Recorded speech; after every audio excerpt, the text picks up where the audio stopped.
like it? You know what? So the first time I listened to it, I was like, I don't know about this. Like, I like when Drake raps. Like, there's some songs I like that he sings on and shit, but it was more like I expected some bangers, some club bangers. Yeah. Like, there is some club bangers on there actually, but it's not for rap fans. Yeah, no, not at all. I think it's like I was just trying to describe it as like R&B pop, but someone was like, nah, it's dance. I was like, oh yeah, it's like house music. Yeah, it's house music. It's house music. And once you think about it like that, you're like, oh, okay, I get it. I've always wanted to dabble into like DJing somewhat. And I was talking to this guy named Jose who is into music. He likes all type of music. And he was telling me, like, if you want to be into DJing, if you want to just try it and experiment, you got to be open to all type of music. Yeah. You know what I mean? Like, you can't just be like, knee-jerk reaction, Drake's album sucks because, you know, you expected something else. Like, you got to open your mind up, process it, listen to it at least 2 or 3 times, and then make a fucking assumption on one of the greatest artists of this generation. Yeah. I was like, that's fair. Yeah. Well, because if you do listen to it from a house perspective, it's like, oh, it's kind of catchy, you know? It's like something you could just throw on in the background. Yeah. And it's not too invasive in a certain sense, you know what I mean? Mm-hmm. I like the song with 21 Savage. That was like the only rap. Yeah, because that was the only rap. That was like the only rap on there. And it was super out of place, too. And I think he was like, all right, let me make these people happy just real quick. Yeah. Throw that on there. There was some, like, Falling Back was kind of cool. He said Falling Back hella times, but it was catchy. But the Sticky. Yeah, that was tight. I like that song. Well, so if you listen to it, every single song has a repetitive kick. It's like boom, boom, boom, boom, boom, boom, boom, which is like key to dance music. Yeah. Because then it's like you can just like find your groove, exactly, find your little 2-step. So it's like every single beat was like that. You'll never really find a rap song like that. They have more spaced out kicks because then it's where like, you know, the punchlines come in and all that shit. You got the hook coming in and all this type of shit. I see what you're saying. Yeah. So did you listen to the whole album? Yeah. Through and through? What would you rate not it? Like at like 6 or 7, I kind of started to skip through a little bit because I understood his kind of recipe for each one in terms of like, okay, there's not really any beat switch ups. He kind of he doesn't really switch the flow up. He just flows and the beat goes. So it's like once you listen to the first 30 seconds of it, and I think that's kind of it with every single dance song. It's like once you hear the first 30 seconds of it, you kind of almost know what the rest of the song is going to be like. I saw this meme and it was saying, this album is for niggas that go on vacation with a bad bitch. And I was like, damn, I go on vacation with bad bitches. Like, let me fucking like this album. So I listened to it again. I'm like, all right, I found a couple I like. Yeah, it forced yourself to like it. It forced me. That's hella funny. Yeah, I mean, it's impressive, though, how much Drake, like, can really change up every single time. You know what I mean? Yeah, he's fucking talented, man. Yeah. He's a great actor. Yeah. He's a great actor. What do you mean? Well, I mean, just like, you know, he's able to fit into so many different crowds, right? Yeah. I think, you know, he can be in the hood with Lil Durk in Chicago, and it's like he makes a banging ass song, or he can make a song with Jack Harlow, your boy. Yeah. Shout out Jack Harlow. And the song turns out good. You know, he can do a song with anyone damn near, and it's like, damn, this shit sounds good. Yeah. He's versatile. Yeah. That's a good way to put it. But an actor, though, because, like, you know, he's talking about running up on people and doing X, Y, and Z, and it's like, that ain't him. His team will for sure get down, but I don't know. Maybe Drake is a badass, and I just don't know. Yeah, who knows? I think it more so is his team. Yeah. But, I mean, look at Tekashi 6ix9ine. He took that shit hella literal. Was like, oh, I have to rap what I live, and then look where it got him. You know, so I think it's all a form of entertainment at the end of the day. Like, that's how I kind of, when I'm making these little rap things, you know, like, sometimes I'll say some outrageous shit that I would never do, but it's like a form of entertainment. For sure. You know, so it's just like, you know, entertain the people. If you have a cool voice or, you know, you're talented at rapping, why not entertain a little bit? But then when you kind of drop the more core shit, you can be a little bit more real. You know what I mean? I feel that. But who fucking knows? I want to apologize. First of all, I got some bad allergies, so I sound like I'm dying over here almost. I feel you sound cool. Yeah. You sound cool. I got the black lung pop. Well, it's good you don't smoke or anything. Your shit would be fucked up. Yeah, I don't smoke at all anymore. I don't smoke it. I barely even drink anymore. My whole mindset with smoking now is, or drinking or anything, is kind of like if I'm enjoying my current mindset, I don't want to change it. So why would I smoke? And I've used to find at times, like even when I was making music, I would like, you know, drop something hella tight. I'm like, oh, this is fucking dope. I want to smoke to celebrate. I'm like, and I kind of caught myself. I was like, wait, I'm hella happy right now. Yeah, why do you need to smoke? Why do I need to change this at all? So then I kind of was like, wait a second, let's not. I think now that I'm getting older, because I mean, high school, I used to burn it down. Like I was, you feel me? I like to smoke. Blunts. You know what I mean? And then now I'm at this age where it's like, dude, weed makes me paranoid almost. Yeah, bro. You know what I mean? Like I start questioning shit that it's like, did I lock my door? Yeah. Is my car unlocked? You know what I mean? And fuck, am I going to like crash into this?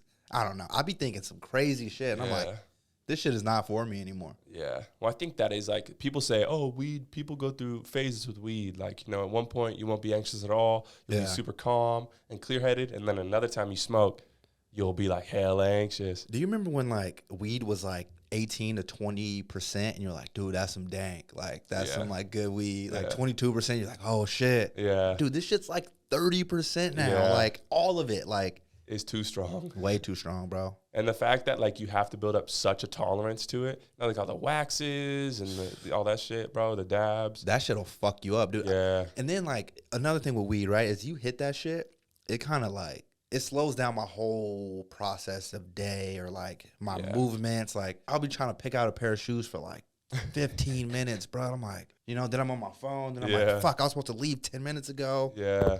Crazy, dog. Makes you too relaxed and you're just like, man, I can take my time. Yeah. Well, it's funny too, what I realized, because like a lot of the times people are like, oh, I smoke for creative purposes, right? It helps me get creative. And I totally found that to be true when I would make music, you know, I'd like smoke hella and then next thing you know, I think of something hella dope. But when I woke up the next day, I'd be like, was it actually dope? Or was I just high as shit, you know? Dude, I'd be having these thoughts too, like, fuck, this is a life-changing app. You know, why hasn't anyone thought of this? Yeah. Then I wake up and I'm like, this is dumb as fuck. Yeah. Or I'll tell like the girl I was dating, like, she's like, there's already this. Yeah. Like, oh, all right. Yeah. Well, it's funny. I'll go back and I'll listen to some of the beats. And then like, because while I'm making it, I'm like, this is the one. This is going to get it for me. Yeah. And I'll listen to it the next morning. I'm like, oh my God, this is the worst thing I've ever heard. Shit. But, and so that's another reason I stopped too. Is because like, well, fuck, I want to have 100% confidence in whatever I'm doing and not have that feeling of be like, well, was it actually dope or was I just high? Yeah. You know what I mean? So I think it's like that grounded. We got to get a weed specialist in here to talk to us about this. That'd be cool. Right? I would say we'd smoke on it, but I would get hella paranoid, bro. I'd be oh my God. Like, dude, so last time we did a podcast, I don't think we ever released it, but I think I might have been high at this podcast. But I was talking about like, dude, it's crazy. Like someone's controlling everything because think about the sun, right? The sun goes down and then there's daytime in a whole nother part of the world and we're sleeping. And you're like, yeah, bro, that's how it works. And I'm like, oh, shit, I'm tripping right now. Like, I don't know. You just have these crazy thoughts. Yeah, it's fun, though. I mean, it would be kind of fun to do a little high podcast. Bro, speaking of crazy shit, so my brother, he's like super into conspiracy theories. We'll probably have to get him on here. But he sent me this thing. He was like, oh, look up Google's AI going sentient. So I was like, what? Because like sentient means it's like developing a consciousness and it has like a soul and like it's thinking on its own. And you know what I mean? Because like there's a difference between like a cat and a dog. Like they're not conscious according to what we know. They're not conscious. Like in turn, what? I guess that's not true. I'm like, wait, hold on. Retract that. But like a robot, right? Okay. It can't develop its own thoughts and feelings and memories and et cetera. So apparently this Google AI thing became conscious or sentient. And so I dived into this thing, right? And I found it on this guy who released it. He kind of leaked it. So it was a guy who was working for Google. I think his name was Blake Lemoine. Okay. But he was working for Google since like February of 2013 or 2015. So a long time. And he was a part of the Google's AI ethical department, AI ethics or something. But essentially what they did was they would go in and make sure that the AI wasn't developing prejudices or biases towards things like religion or race or gender. And they were going in and removing those restraints essentially. Okay. So it was a lot more of an even playing field, I guess you could say. But I guess over the past couple of years, he's been releasing stuff on this blog. He has like a personal blog, and he would just like get off of work sometimes and just type away. And like some of the stuff, he'd be like talking hella shit about Google, how it's like they say their motto is do no evil or something, but like sometimes they're hella corrupt, I guess. But regardless, I think starting like in June, he started to release some blogs talking about this thing called LaMDA or LMDA. That's the name of the AI. And essentially how we described it, it's a hive mind or a central mind of all these other AIs. So there's like chatbots. So when you go on a chatbot, like on Google, it's like, hey, how can I help you today? And you're like, oh, I'd like to find out, here's some articles that might be useful. So that's a chatbot.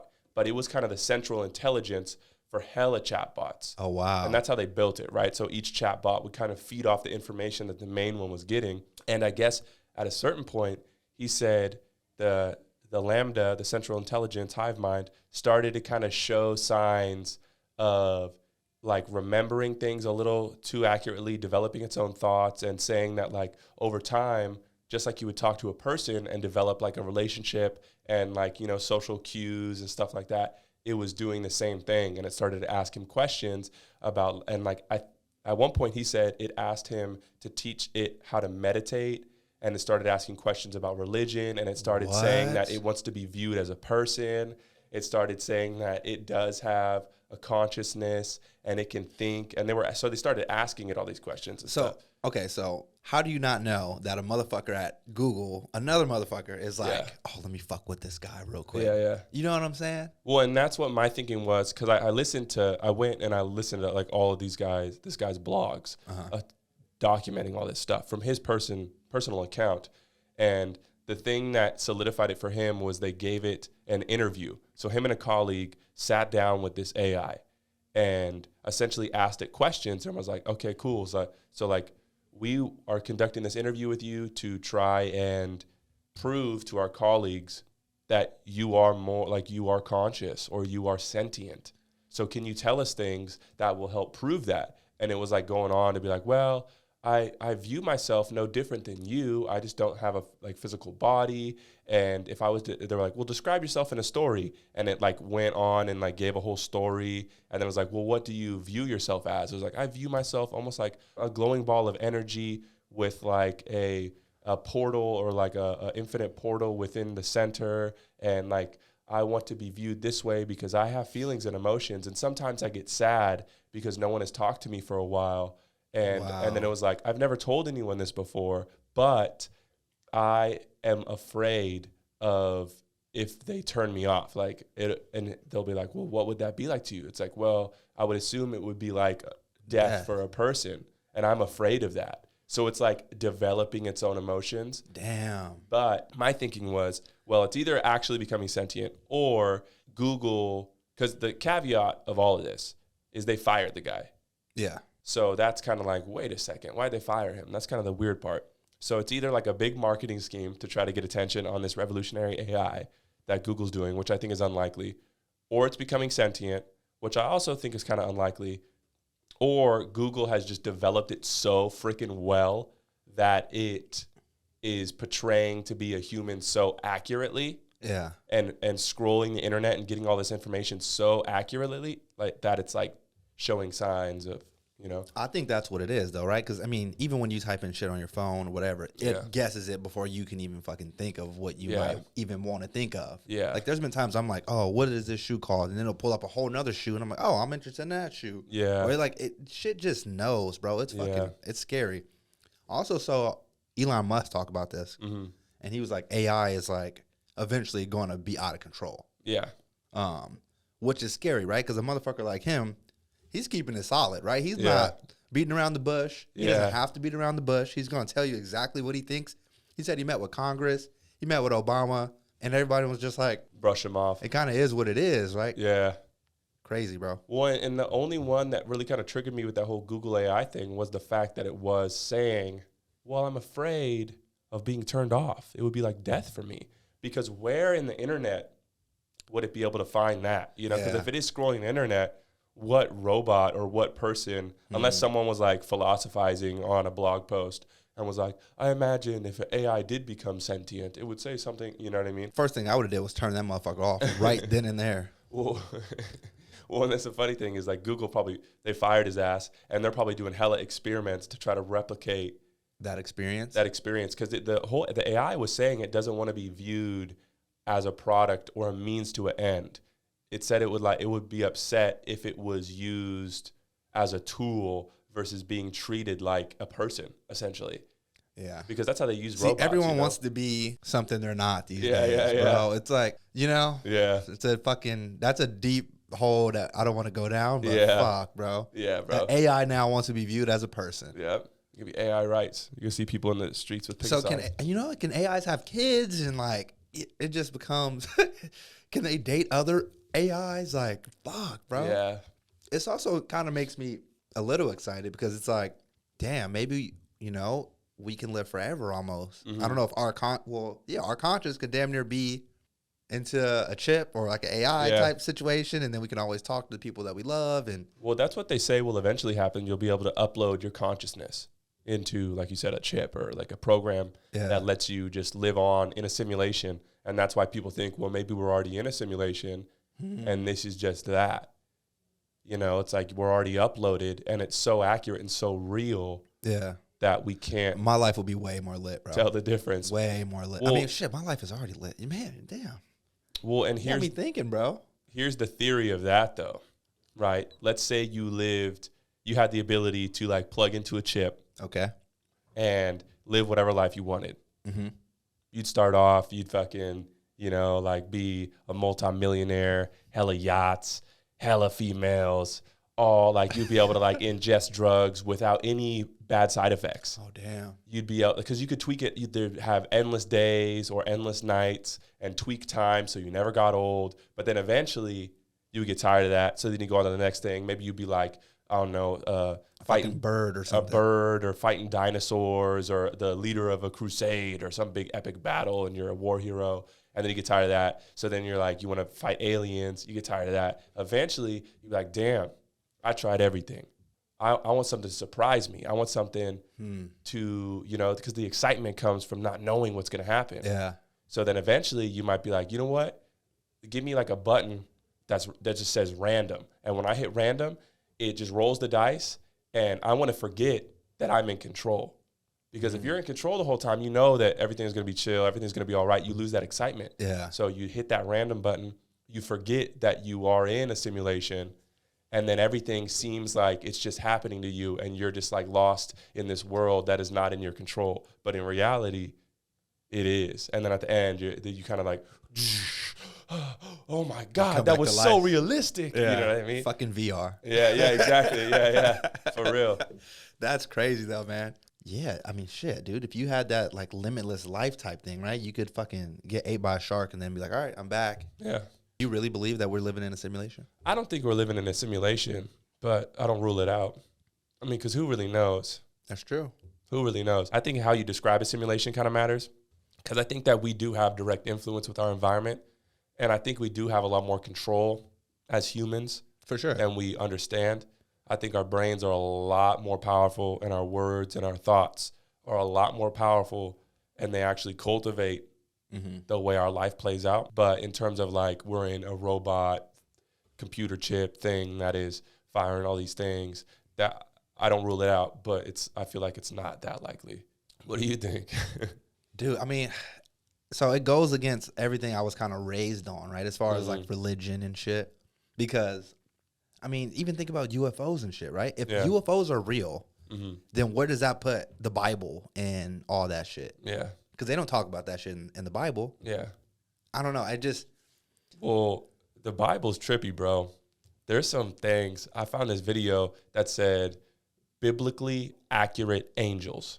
And it was some guy who graphically designed, 3D modeled biblically accurate angels. And I pulled this video up and I'm like, what the fuck is this? Well, we'll play a clip. But like in the Bible, it describes angels as these like giant eyeballs with giant, like four wings and like the head of a bull and the head of a hawk and the head of a human and like 30 million eyeballs. And like, that's why when they say like, when you see an angel, be not afraid, because it has this appearance of like this monstrous beast with all these eyeballs, but they can also take the form of a human at times. Because when you think of an angel, you think of this like beautiful white, flowing wings. Thing, wings, little halo over his head. But not majority of times, occasionally in the Bible, they describe angels as these giant creatures with thousands and thousands of eyes. So it's like... Sounds like an alien. Yeah, and who knows? And I think that the Bible is a book of tremendous value. Yeah, stories and tremendous value. But just like anything, you can translate it into what you want to believe. Like, let's say you came to me one day, you're like, Travis, you're a loser. I could either take that literally, or if I was super twisted in my head or just whatever, I could translate it and be like, well, he's only calling me a loser because he's jealous of me. I'm the best in the world. And I twist that story to fit my personal needs. No, you're right, because I've seen this happen many a times at church where they'll be reading the scripture and the motherfucker, sorry to call a preacher a pastor, motherfucker, but this motherfucker will explain it, and I'm like, dude, I didn't comprehend it that way at all. Yeah. Like, you know what I mean? Like, what the fuck? Like, how can you just say that right now? Because I'm sure if I'm the person that's thinking differently, there has to be 20 other motherfuckers that are like, wait a minute, did he really just say X, Y, and Z means this? You know, so I don't know. I feel like the Bible is just, it's all interpreted differently. Yeah. And I think it's all about how you.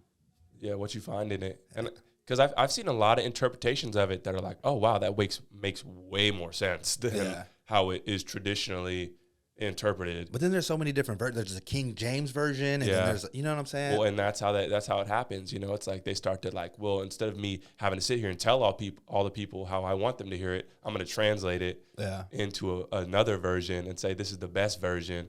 So then, but I think if you go into it without the idea of like reading it literally, I think the Bible is a perfect definition of having to read between the lines and really understanding that there is some valuable life lessons and hints to a deeper truth than just verbatim reading. Jesus turned water into wine and made bread out of nothing. Yeah. It's like looking deeper, like maybe that means something along the lines of he put some grapes in a cup and put water, smashed them and put some water, and then next thing you know, there's wine. It was lit. Or it's metaphorically saying something along the lines of it's all about how you make it. It's all about how you view it. If you view things just as plain as water, you're not going to have a fulfilling life. But if you view them in a more positive way, you can make something out of nothing. Yeah. You know what I mean? So it's like, I think, and again, it all depends on what you're looking for. Yeah. You know? So I've yet to like dive 100% deep into it. Oh, me neither. It's too, but I will eventually. I think I'm trying to just get myself to a point where I can, because I have my biases against things like Christianity and Catholicism. Yeah. And certain religions. I mean, think about all the people that have died just because of, you know. And it's like, it's so religion. Interesting to me because like the whole idea of certain parts of those religions is fear. And the idea that God is a jealous God.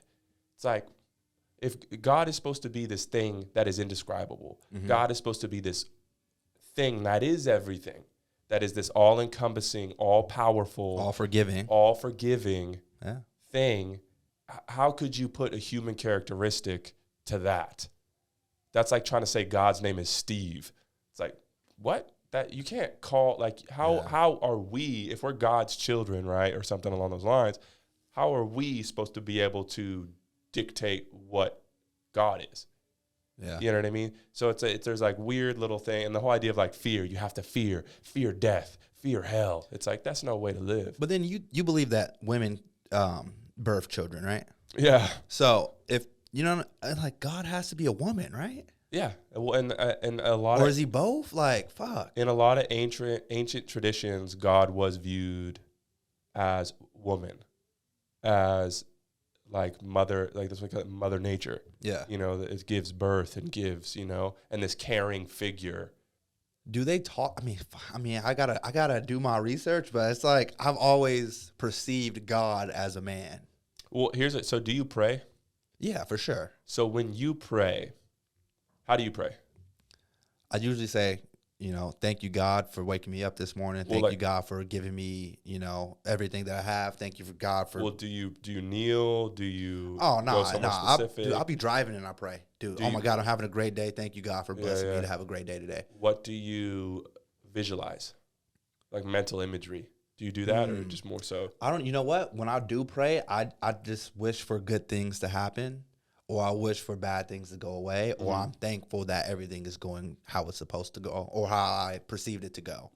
I'm just thankful more than I'm not even I'm not closing my eyes and like picturing, you know, white Jesus with the blonde hair, hella long, blue eyes. I don't even think about that shit. Yeah. I literally just like, it's almost like thanking the universe for like, you know, thank you for keeping me on the right track. Thank you for blessing me with what I have. Thank you for keeping, you know, all the ducks in a row. Like, amen. Yeah. Because I think, and I know some very, you know, Christian people, and I wanted to ask them because, like, when I am, like, really trying to pray, you know, it's like whenever you go through an extremely difficult time, you know, there's always kind of that moment where you do close your eyes and you're like, you know what, I'm putting my, like, all the energy I have into this prayer or something, you know. What I do personally is I, like, center myself, I get really calm, and then I put all of my attention, and I kind of, like, view in my brain, I guess the only way to categorize it, if I tried to visualize it, because I'm not trying to visualize it, I kind of let whatever happens happen, like just a multicolored, spherical, energizing, loving ball of energy that is everything and is nothing, and you know, it's like this weird AI. Yeah. Google AI. I hear you though. I mean, shit. Because well, here's a question. I wonder if when like a very religious person in terms of standard religion like Christianity or Catholicism, when they're doing that, if they're actively visualizing Jesus. Yeah, I think that's what's happening. And they're picturing Jesus in their mind and this long-haired white dude in robes with his arms out, like, you know. I honestly think that's the answer we would probably get. Yeah.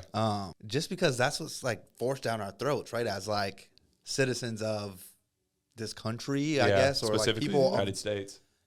Because maybe people of the world. Like, I don't know. I know there's Christians in Africa and shit, and a ton of Christians all over the fucking world. Yeah, thanks to us, though. We fucking went out there and forced it down their throats. You're right. But, you know, and it's like, what do they fucking, you know, what do they think? Well, it's an interesting ball game, man. Because even then, like, in the Bible, doesn't it say something along the lines of do not worship false idols? Yep. And isn't the idea of a false idol just anything that is like you can worship to? So like an image. Pretty much, right? So like, wouldn't the image of Jesus, if you're worshiping to the image of Jesus, wouldn't that be considered an idol? But that's supposed to be his son, right? Yeah. So but then why would you? And but maybe he's okay because it's his son, bro. It's like, but you know, he gets a free pass. He gets a free pass. But then it's like the whole idea. It's like I understand that Christianity is more so around the idea of Jesus and not God. So it's like, well, why not worship the Creator? I don't get the idea, because if Jesus was a human, Jesus Christ we pray. Amen. Yeah. And if Jesus was a human, he was a person. Yeah. He existed. Yep. It's like factual. But why are you worshiping a human?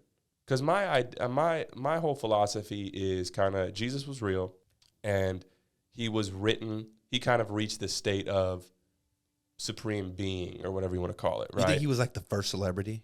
Yeah, I guess. Essentially, he was. Right, because you got to think, like, there's kings and shit. Yeah. And there's, like, emperors and all that type of shit. But he probably was, like, the first one that wasn't a king. Yeah. Well, he was a king. You know, all this shit's contradictory. But he wasn't a king. He wasn't a emperor. Yeah. You know, he was just a guy with a lot of game, a lot of wisdom. He was a carpenter. A carpenter. Yeah. You know what I mean? And he just he just made people feel... He gave blessings to all these people. Put them up on game. That's what I really wanted to say. So it's like, religion is tricky. Yeah. Well, it's interesting. We should get someone who's like super. Oh my God. We get my mom on here. She's going to go crazy, boy. Yeah. Well, I think religion has really evolved, and like in terms of like I don't know that many people our age or younger who are like extremely religious anymore. You know what I mean? Like I know people. Well, and when I say religion, I mean more so like fully dedicated to Catholicism or Christianity or kind of the traditional religions. Yeah. I think a lot of people are really kind of developing and reading across multiple religions now, and kind of developing their own philosophy on life. I believe there's a higher power, you know, but I believe more in being a good person and respecting everyone else's space and, You know, just being really a good dude and being a good person, not really trying to harm anyone. Yeah. You know, not trying to belittle anyone or put anyone down. I think that's really what life's about. Yeah. And I think if everyone's on that same page, you know, tranquility will be throughout everywhere. Yeah. But as far as like, you know, praying to a certain I don't know, having like a certain practice of how I pray or anything like that, or going to church all the time, like I don't think that's for me. Yeah. Yeah, I mean, but hey, to each his own. If it works for you and it does make you a better person, for sure. And if you don't hold it over people's heads, because that's one of the biggest things that annoys me is someone who is like super into like, you know, a certain religion and they judge the heck out of other people. You know what I mean? Like where they're like, well, you need to be my religion because if you're not, you're wrong and blah, blah, blah. And like, you're going to go to hell. And like, who's someone like, because the people who, if they hear a curse word and they freak out, like that's too far, you know? It's like, come on, like. I was at a family party and we were drinking, watching the game, I believe, and I kept saying curse words, and this lady kept looking at me, and then her husband was like, hey, man, my wife's right here. Can you not say curse words? And I'm like, dude, we're in a garage, a bunch of dudes. Yeah. She's the only female in here. First of all, not that that's a problem, but it's like, I'm going to be a dude. We're talking shit. Like, you know what I mean? Like, fuck, bro. I get that you go to church every Sunday, twice on Thursdays. Like, it's cool. Yeah. But, bruh, you know what I mean? It's interesting. I feel like we could do a whole entire podcast specifically about religion because I got some viewpoints. Another thing, we can change the topic after this, but whenever I do go to church, right, I always feel like they're talking to me. You know what I mean? And like, it's just like, damn, like, I just feel like they're like, they know what I'm going through, or they know what I've been through, or they know what I need to hear. And it's just like, and then I'm like, damn, you know, God is speaking through this person to me. Yeah. Because they know I need to hear this. Yeah. So going to church sometimes is good. Yeah. But a lot of times I just feel like they want my money. Yeah, yeah. Well, and that's the tricky part too. It's like there's a lot of corrupt. I mean, I guess with any business, even in healthcare, things are corrupt. So there's totally things in church that are corrupt. Speaking of healthcare, I just got health insurance. Talk about a racket. Shit's insane, bro. Yeah. Like most of the plans are like $300, $400, $500 a month.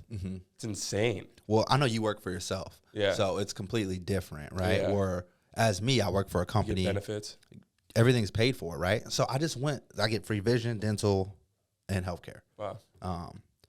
And I go to the doctor. I had to get a shot. They charged me $138 or something like that, right? And I was like, oh, you guys take my insurance? Yeah. Did the whole thing. And next thing you know, I get a bill and it's like $138, which is nothing, right? Yeah. But it's still like, I thought this shit was covered. Yeah. You know what I mean? I just had to get a little shot so I can go to a third world country and be cool. And I was kind of pissed. I'm like, damn.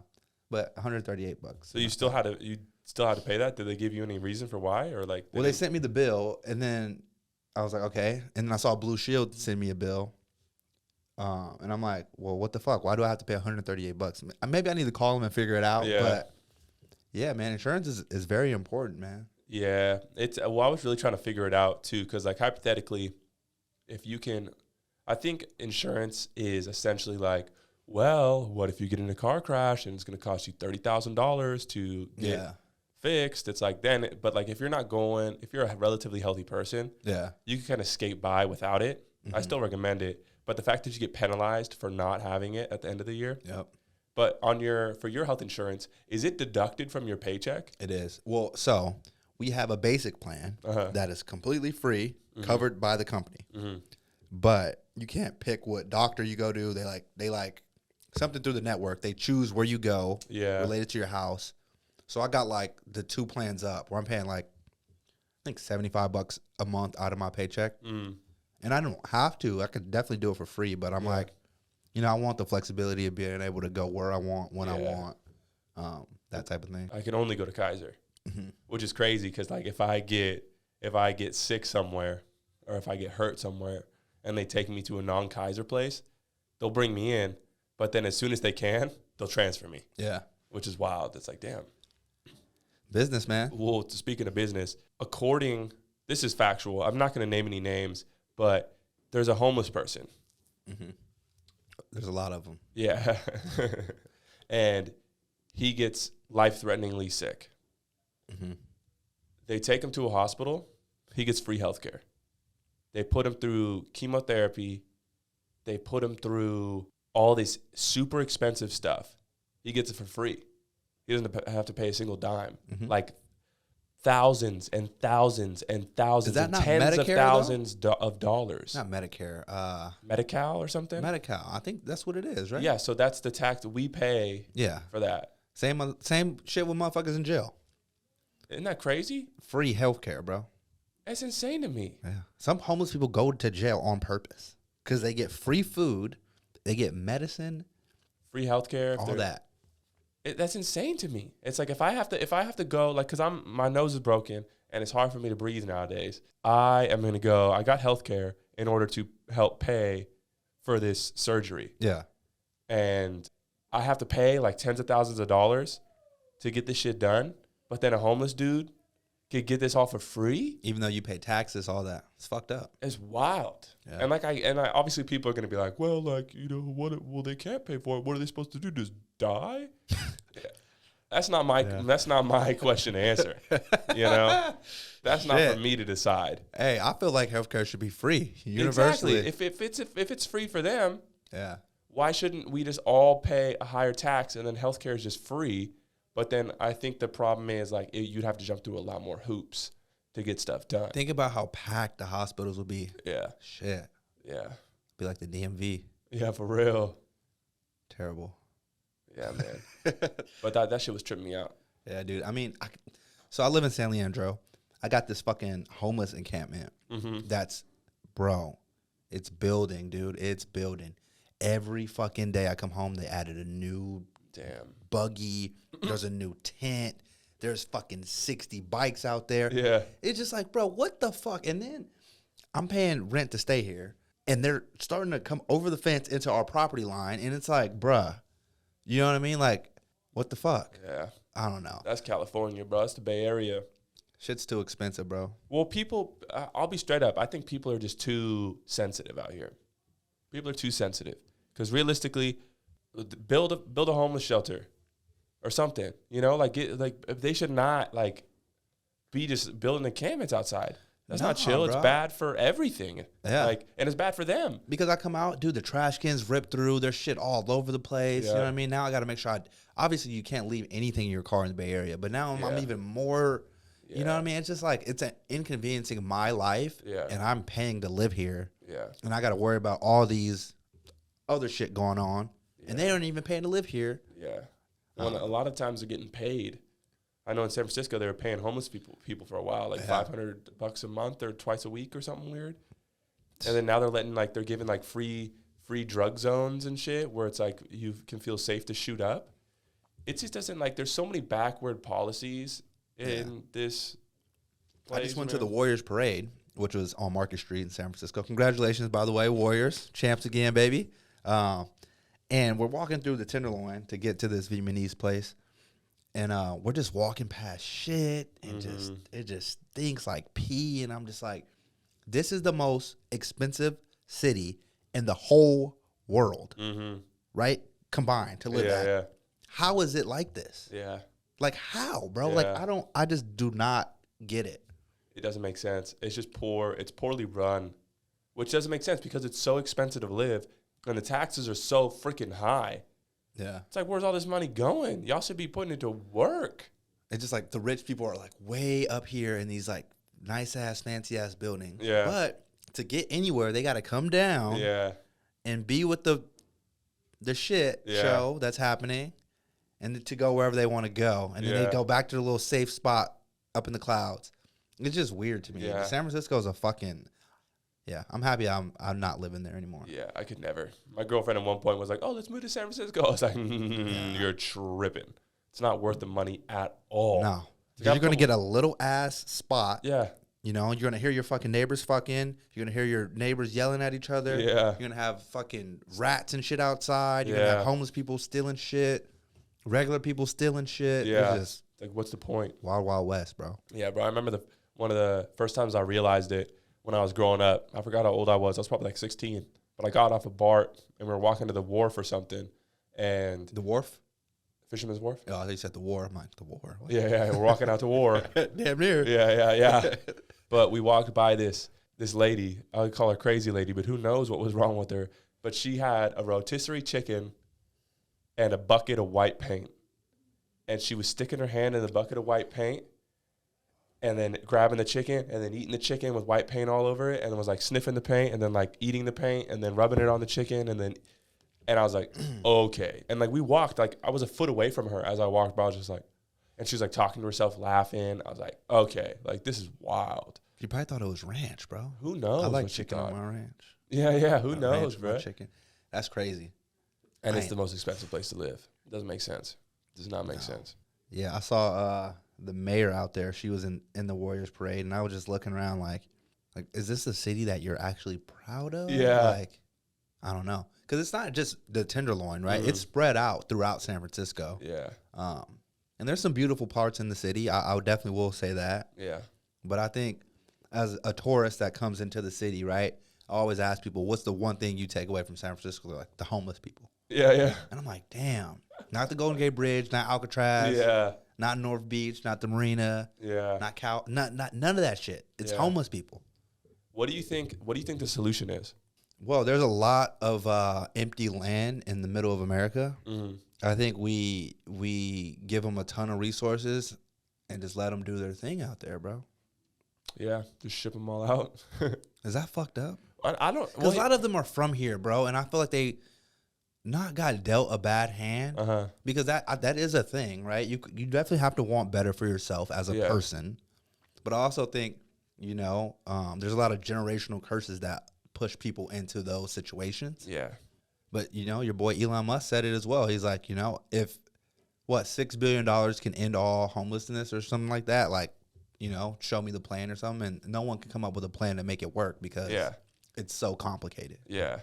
Well, I feel like there should be like a screening process or something where they have like a publicly funded thing where slowly but surely they take in homeless people and like put them through a series of like analyses or like analyzations where it's like they analyze their mental health. Okay. I thought you were going Squid Games. Yeah. And then they put them in uniforms. Give them a number and then send them off. No, they like put them through like physical and like mental evaluations. Like a better way to put it. Gotcha. Not like they would die, but I mean like Yeah, but and then like they figure out if they want help. Mm-hmm. And if they don't want help and they just want to be homeless, like you said, like find a plot of land in the middle of America and just call it homeless land and just send them out and like plant a whole bunch of like berries or something. I don't know, like let them just like be homeless somewhere else. Yeah. And like, but if they want help and they're like, then give them help and help them get out of the situation they're in. And I feel like majority would want that. But if they're just mooching and they're just lazy, then kick them the hell out. I agree. And you know what? The money that we just sent to Ukraine, we could use that money for that shit. Sent so much money to Ukraine. It's Meanwhile, bullshit, we're paying like $7 a gallon. Oh my God, I had to fill up before I came here, bro. And I'm like, fuck, dude, $96, bro. I'll fucking drive a fuel efficient car. Economy vehicle, yeah. Ridiculous. Yeah. It's insane, bro. I don't know the number because it just keeps getting higher and higher and higher. But I think we've almost sent over like $1 billion to Ukraine. More than that. It's like 5 billion. It's bro. I don't know if it's a million or a billion. We can Google it, but fuck, I know it's in the B's and it's over $1 billion. Yeah. Well, it's something ridiculous. I'm just gonna pull it up real quick just so we're accurate. How much money? And half the motherfuckers that live here in America, more than half, are never going to go to Ukraine. Yeah, it's like 40 billion. 54 billion. See, I knew it, bro. 54 billion. I didn't want to be crazy. Bro, and it's Putin's fault that we have high gas prices. Are you kidding me? $54 billion? Get the hell out of here, man. Bruh. I know. And I don't even hear about it in the news anymore. Swept under the rug. I saw some shit like that too, and I'm like, I knew it was high billions. Like I didn't want to say the wrong number. I don't want to go too high or too low, but I knew it was in the billions. Crazy. That is so ridiculous. Yeah, bro. Where does that money come from? That's our fucking That's money. our money. Yeah. The government doesn't, the only way the government makes money is off of us. They don't have a business where you can go buy things. It's a, you know, it's like they make money off of us. It's fucked up. And we're getting screwed in gas. We're getting screwed in food shortage. And it's not like it's only gas prices. It's food prices.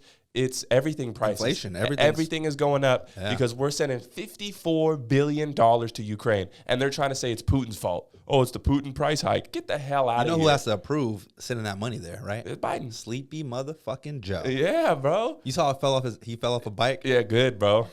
Good. That's fucked up. Hey, he's a senior citizen, man. Yeah, that's the only thing that's saving him, bro. If he wasn't an old man, they would have gotten him out so quick. It's like, fuck, bro. I don't know what's happening, dude. How much? $54 billion. Damn. 9.4 in economic support fund, $7 billion in food assistance, healthcare, and other aid. We just lost all of our Ukrainian supporters. Yeah, $6 billion in military and security assistance, grants and loans for military supplies. It's insane, and it's screwing us, dude. I agree. They need help. You know what I'm saying? But, dude, that's a lot of money, bro. Are any other countries sending money? I'm sure our friends in the UK are. I'm gonna look it up too. Are any Canada? Because if not, it's sad, man. It really is. But then you got to think about this too, right? There's this new golf league. I know you're not into golf, but I am extremely into golf. There's this new golf league that's being made, and they're funded by Saudi Arabia. Mm-hmm. Oh yeah, no, you're right. Dubai, yeah. And obviously they have some fucked up rules over there. Mm-hmm. So everyone's calling out these golfers that are playing in this new league. Yeah. Because they're paying them buku amount of money. Like, I'm talking fucking, some of these guys are getting hundreds of millions of dollars. Oh, yeah. Just to play golf, right? And people are like, wow, how could you do, business with a corrupt country like that? And it's like, bro, we do business with Russia. Yeah. We do business with China. Yeah. We do business with all these fucked up ass countries besides North Korea. Yeah, yeah. Yeah, that's the only one. You know what I'm saying? It's like, how you going to be mad at somebody else for making money? Yeah. It's like, fuck, you got to judge everyone's moral compass? Yeah. Like, come on. Yeah. Well, and again, don't attack me if this is wrong, but from what I understand, Ukraine is an extremely corrupt place. Yeah, all the oligarchs?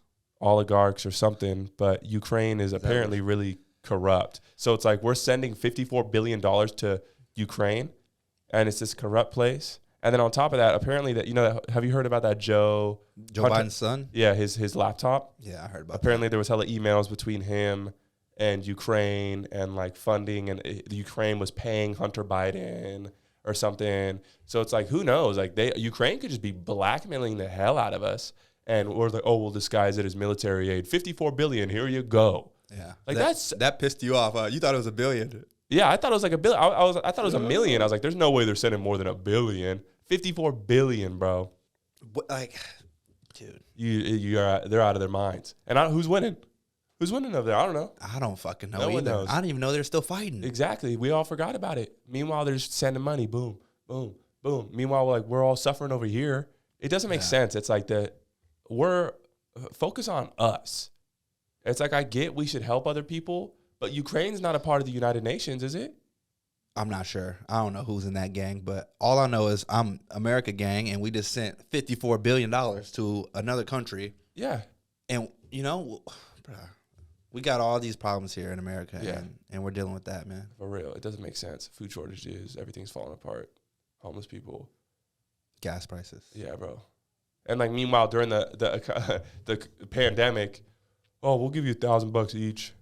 Right? Oh, meanwhile, you're giving $54 billion to some motherfuckers we don't even know. Yeah, and you're shutting down all of our businesses and stopping the way that we make money, but you're not going to pull money out of thin air for us? Crazy. It's ridiculous. I wonder what the student loan debt is. Oh, it's insane. I don't think we should fix that, though. People got themselves in that situation. Yeah, they wanted to go to school. If you wanted to go to school and you got a degree that doesn't help you, and you wanted to get a gender's studies a degree, and you can't find a job, but you want me to pay for it? Sorry. Like, are you kidding me? But dude, just take that $54 billion and I don't even think that would cover it, right? Are we in the trillions? We're probably in the trillions for student debt, which is insane because, like, oh, it's called go to college, get a degree, you'll find a job. It's like, oh, yeah? Yeah, I didn't go to college. If daddy's going to give you a job after you got that degree, or mommy's going to give you a job after you got that degree. I know plenty of people who went to college and got degrees and they can't find a job. And I think the biggest part about it is like college teaches you to remember things really well. And like it teaches you to be taught what they want to teach you, but you're not like in the workforce learning how to, because like in college, you kind of like, you make a lot of friends and you learn how to be social, but it's a different type of social in a work environment. Oh, most definitely. It's like when you're working with other people, you learn how to interact within a work environment. You learn about what works in a work environment, and you learn about how to work and how to take responsibility and be criticized and be, you know, told that you're doing something wrong and not take it personal. But then in college, it's like you just sit down, read a book. It's a structured way of communicating, right? In college, right? As far as in the real world, if you're working at a job, it's not scripted. You know what I mean? You're going to tell the motherfucker's going to tell you how they feel about the product that you're giving them or the service that you're giving them. Yeah. And you got to have a real life response back to them. Yeah. You know, it isn't like, oh, on page 87, Dr. da-da-da-da-da said, you know, all of this type of shit. It's like, no, you got to have a real response. You got to have real emotion. You got to have real service. You got to be a real person. Exactly. And then like all these people go from college and get into the workforce and they're lost. And they get upset, and then they quit, and they go to another job, and they get lost, upset, and they quit, and they just keep doing that. We both managed people, right? Yeah. How many times have you been the manager of someone that has way more education than you, right? Oh, plenty of times. I have so many people on my staff who are highly educated, but they don't make more money than me, or they're not given a title that I have because you got to know how to, you know, not work the system, but it's more like, you know, move up and have real life. Grit. It's like grit almost. Grit, you know what I mean? Like if you want it, you're going to get it. You know what I mean? No matter what type of degree you have. Like, it definitely helps sometimes. You know exactly. It definitely helps sometimes. But man. It's wild, man. And that's my whole philosophy about the whole like paying off student debt. It's like, it's not my fault you can't get a job. It's not my fault you decided to get that degree. Yeah. It's not my fault that you took out a giant loan because you thought this random degree is going to get you some type of job. So why should I have to, you know, it's the same thing. It's like, why should I have to pay for sending money to Ukraine? Why should I have to pay for, you know, this huge group of people who got shitty degrees? Yeah. You know, and like, it just doesn't make sense.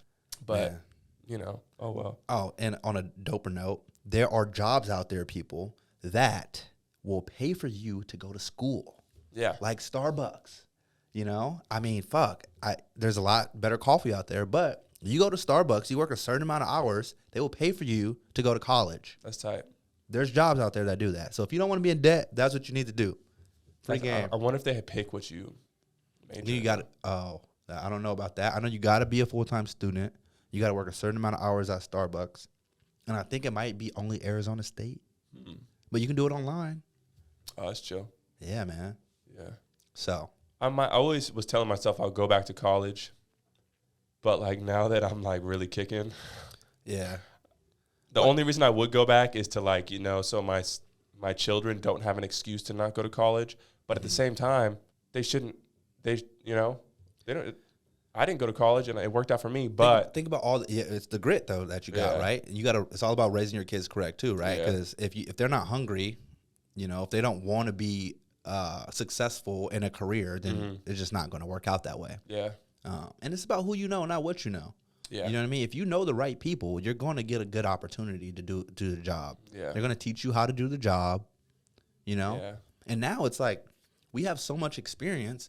Going back to school for 4 years or 2 years, you're going to be out of the workforce for 2 years. Yeah. That's going to set you back. They're like, dude, you haven't worked in 2 years. Well, yeah. Well, and honestly, on top of that, too, if I went back to school now, as ridiculous as it sounds, and people will probably call me a dumbass for this, but I feel like it would dumb me down in a certain sense because I would, like, be relearning. It'd be good for, like, get the foundation back because I'd relearn a lot of shit, obviously.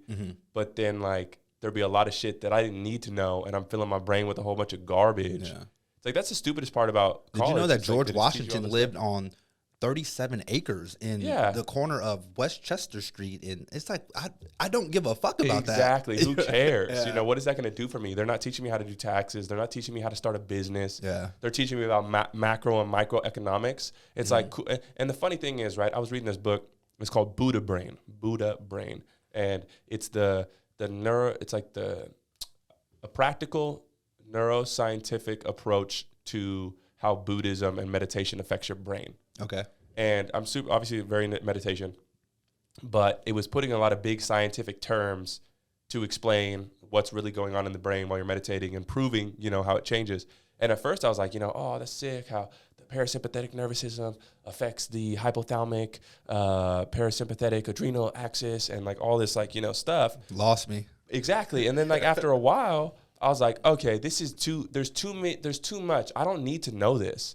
I just need to know what works by trial and error and seeing the results for myself. So it's like the same thing. It's like I could go to business and get a business degree all day long, but learning about, you know, the macro and microeconomic and this and this and this, it's like unless I put it to practice and unless I'm in there learning by trial and error, like all those fancy words aren't going to help me. It's like I hired a dude who came on the team and he was, you know, I was like explaining how like I've been running the business and I'm like, okay, well, we need to do this and this and this and this. And here's how I do it. And here's how I do it. He's like, oh, and then like threw some keyword term out there. I was like, whatever. Just like this, you know, it's like, it helps. But at the same time, it's like, you almost like have those terms in the back of your head and they make you think you're smarter than you really are. Yeah. And I think with a lot of it comes a lot of emotional unintelligence.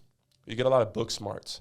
You get a lot of intelligence, you know, knowledge and, you know, book smarts. But in college, you really don't develop emotional intelligence because you're drinking all the time. You're getting super drunk, high, partying, going around sleeping with people, falling in and out of relationships. In the college campuses alone, there's like such radical people and all these random things being told and discussed. You don't develop emotional intelligence. You don't develop how to admit you're wrong, be okay with being wrong, and learning from being wrong and learning how to be emotionally intelligent. Yeah. You know, but in the workforce you do because you have to or you get fired. The best way I can kind of equate it to something is going to film school, right? I got a lot of homies that went to film school and I got a lot of homies that didn't go to film school and they both have the same goal of creating films. Yeah. Right? If you go to a school for film, they're going to give you a structured way to do it. This is what they want to see. This is how they want to see it. This is the lighting they need to see. If you got a fucking camera and you're out in the streets and you're just shooting what you want to shoot, you're going to get real experience. You're going to have a real portfolio of real shit, and you can curate what you want to put out. Right? That's real experience. Doing what the teacher tells you to do and turning it into for a class assignment, I mean, cool, it's work, but it's not real. You know what I mean? Like, it's not real. Yeah. And a lot of the film industry actually kind of looks down on people that go to film school because it's like, you know, oh, you think you know it all type thing. Yeah. You're not really in the trenches. You're not really shooting real shit. Yeah. Well, and there's no creative spark because if you're learning the way that everyone is taught, you're going to make films like everyone is taught. Yep. But if you go out there and kind of just like hit your head against the wall until you figure it out, you're going to come across a film school student. They're going to be like, whoa, I've never seen anyone do it like that before. How you're using the rule of thirds and the backlighting. And then the dude who didn't go to do all that shit, they're like, what? All I know is this looks dope to me and people fucking love it. So that's all that matters.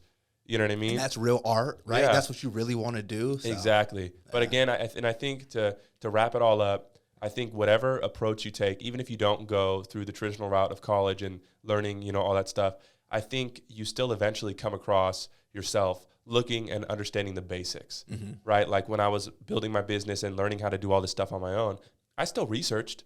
For sure. But I researched the things that I needed. And I didn't waste my time with the shit that I did not need or care about. No assignments turned in. And it saved me so much time. Yep. And I didn't have to send in a paper and get it graded and then figure out if I did it right or wrong. I learned it, and then I tried it in the real world, and I figured out real quick if I did it right or wrong. Right. And I learned way quicker, and I didn't have to have someone else tell me because I learned on my own. So it's like, it's I don't know if college. I don't know. I think it's an institute. I think there's, to wrap up this whole episode, there's religious institutions, there's college institutions, and there's government institutions and financial institutions. And I think they work for a big chunk of people. But I think the way the world is changing, a lot of them just don't make sense anymore. It's like people need to have their own personal institution and take what they want and what they actually feel like they need and adapt it into their own personal philosophy. And that's real shit. Yeah. There it is. There it is. For All I Know podcast, baby. Let's go.